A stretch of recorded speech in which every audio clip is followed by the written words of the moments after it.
Hello students, आज हम discuss करेंगे अपना नया टॉपिक स्टार्ट करेंगे alternating currents. Alternating current AC, ये एसी यहाँ पे एयर कंडीशनर नहीं है, अल्टरनेटिंग करंट है। अल्टरनेटिंग करंट आज हम डिस्कस करेंगे अल्टरनेटिंग करंट एसी। ठीक है, इससे पहले ईएमआई हमने कंप्लीट कर लिया है। आई होप उसके वीडियो देख करके आपने उसके नोट्स वगैरह वो बना लिए होंगे। कुछ न्यूमेरिकल इसके पीछे वाले वीडियो के अंदर मैंने डिस्कस किए थे, तो उस पर भी आपने न्यूमेरिकल करे होंगे। तो अल्टरनेटिंग करंट है क्या? दो तरह का करंट होता है, एक अल्टरनेटिंग करंट और एक डायरेक्ट करंट। डायरेक्ट करंट जिसे हम डीसी कहते हैं। अब तक तो हम बैटरी लगा करके क्या डीसी सोर्स ही पढ़ रहे थे बैटरी की हेल्प से। ठीक है, बार बार बात कर रहे थे डीसी। एक बैटरी लगाई 5 वोल्ट की, ठीक है, वहां से करंट आया 2 एम्पियर। तो इस तरह का करंट जो हमने पढ़ा, जो कि तरह से कांस्टेंट करंट होता है, जो वेरिएबल नहीं है, वो डायरेक्ट करंट डीसी है। और अल्टरनेटिंग करंट है हमारा जो वेरिएबल करंट है, जो टाइम के साथ साथ लगातार चेंज होता है। तो अल्टरनेटिंग करंट है क्या? अल्टरनेटिंग करंट एसी, ऐसा करंट जिसका मैग्नीट्यूड लगातार चेंज होता रहे। वो करंट जिसका मैग्नीट्यूड लगातार चेंज होता रहे और जिसकी डायरेक्शन चेंज हो, रिवर्स हो पीरियोडिकली। पीरियोडिकली आप समझते होंगे, अभी समझाएंगे इस तरह से। तो the current whose magnitude changes continuously, the current whose magnitude changes continuously and direction reverses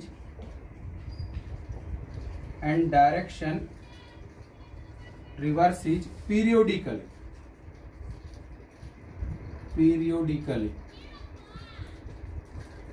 period से के अनुसार।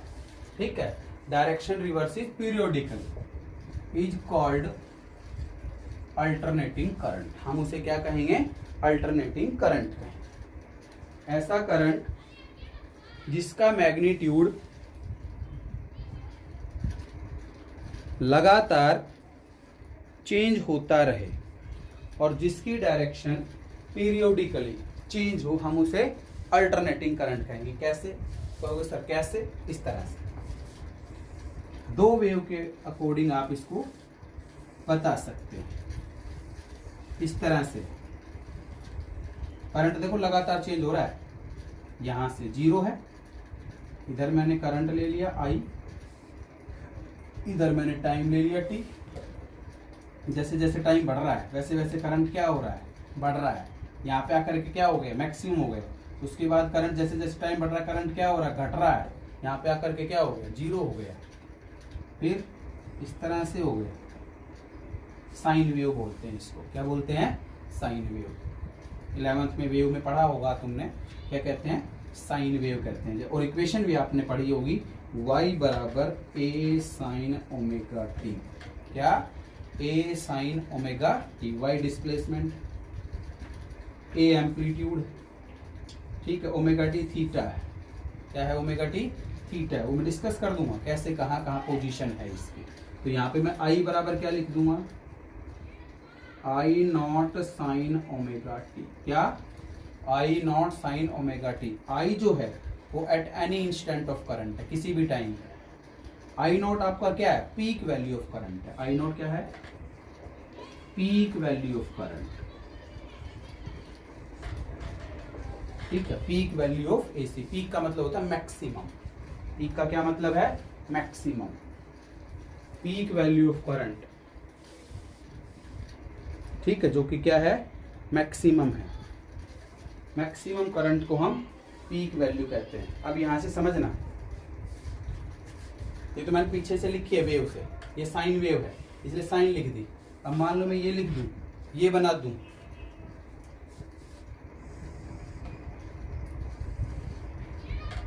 टी टाइम है, इधर करंट आई है, ठीक है, ये 0 है। यदि ये वेव बनाई हमने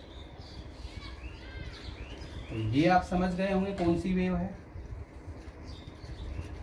ये कौन सी वेव है कि सर ये तो कॉस वेव है। क्या है, साइन 0 0 होता है, साइन 0 0 होता है, लेकिन कॉस 0 1 होता है, मैक्सिमम होता है।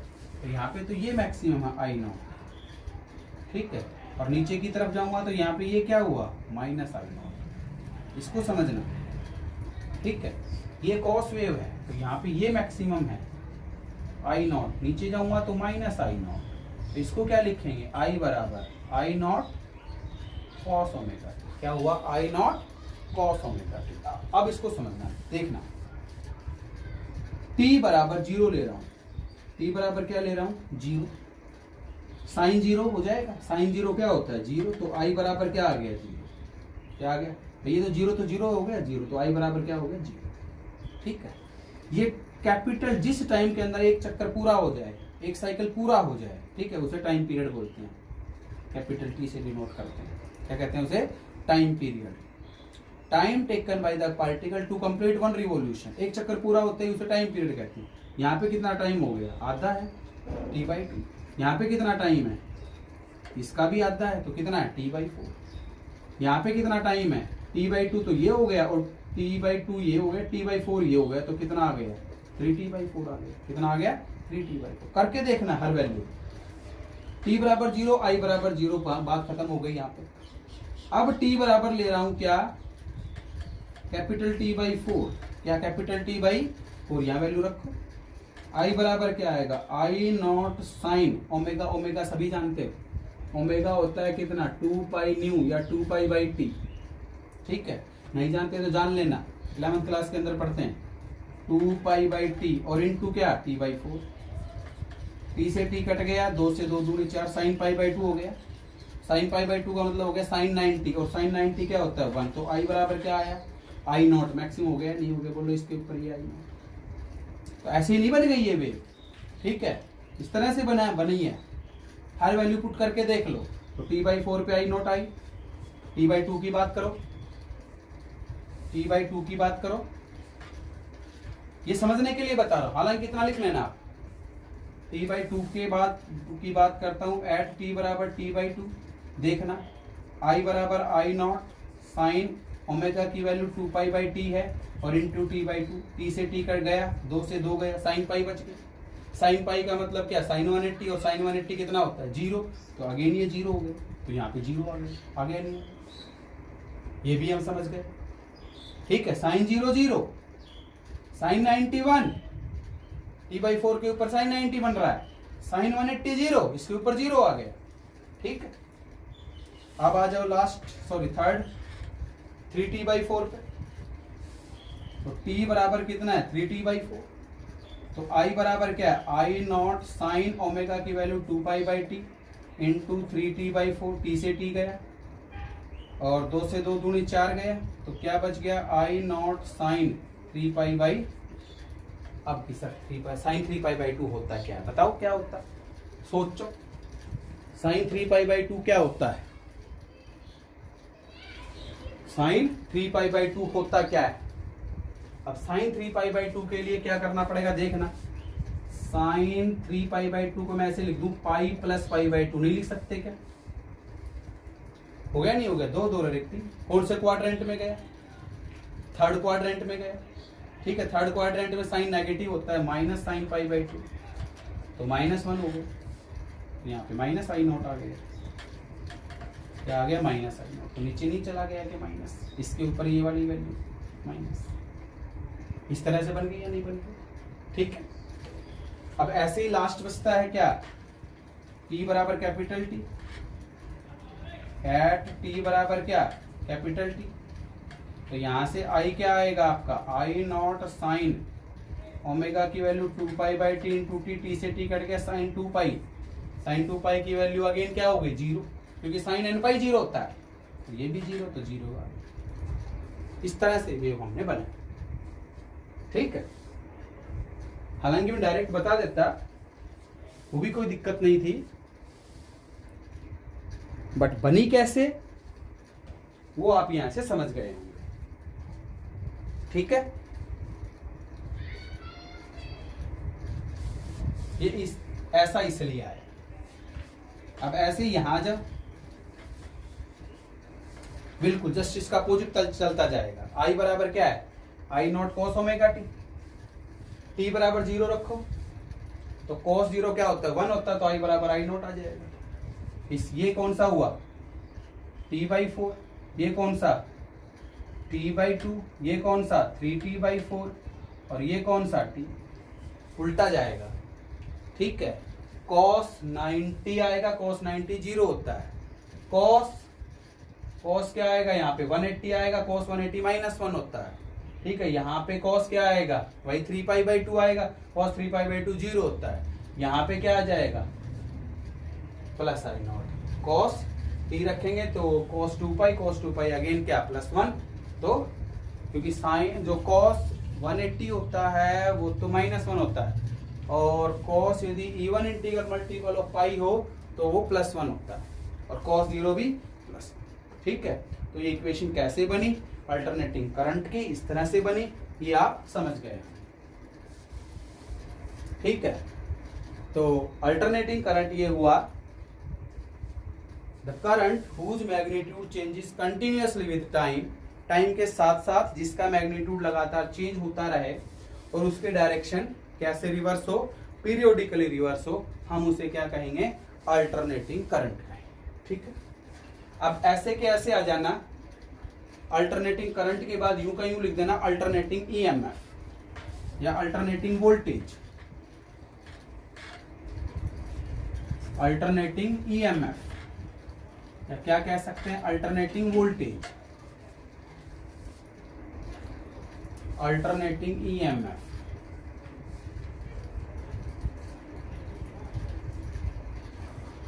क्या लिखेंगे द ईएमएफ हुज मैग्नीट्यूड, क्योंकि करंट जो है वो उसके पास मैग्नीट्यूड और डायरेक्शन दोनों चीजें हैं, भले ही वो कैसी क्वांटिटी है स्केलर क्वांटिटी है, भले ही क्या है स्केलर क्वांटिटी है, लेकिन उसके पास मैग्नीट्यूड और डायरेक्शन दोनों चीजें हैं, क्योंकि वो लॉज ऑफ वेक्टर्स को ओबे नहीं करता, इसलिए वो क्या रह जाती है स्केलर रह जाती है। The EMF whose magnitude changes continuously and direction reverses continuously with time and direction reverses periodically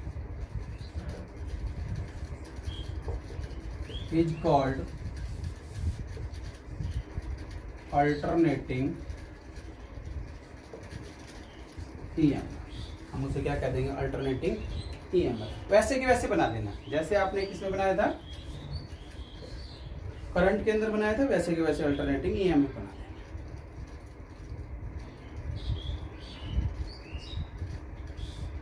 equation आपकी वो क्यों बननी है सेम टू सेम। इधर ईएमएफ ले लिया, ये टाइम है, ये capital T, t/2, t/4, 3t/4, ये मैक्सिमम ई नॉट है, तो ई बराबर आ जाएगा E naught sine omega T. E naught है peak value of EMF, maximum, peak का मतलब क्या है मैक्सिमम। ठीक है, और कॉस वेव बनाओगे, ये कॉस वेव, यहाँ पे टी, 3t/4, t/2, t/4, ये मैक्सिमम ई नॉट, यहाँ पे माइनस ई नॉट, तो इसमें भी यहाँ पे माइनस ई नॉट आएगा। कैसे वो आप समझ गए होंगे, ई not cos omega T.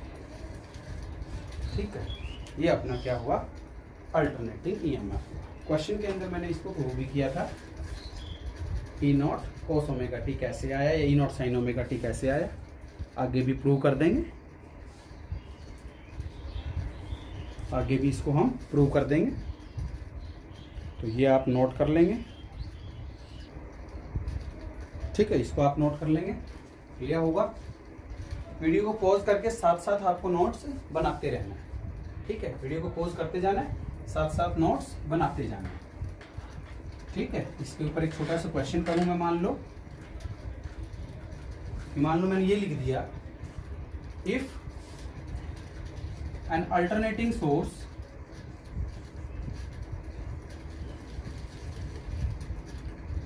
is represented as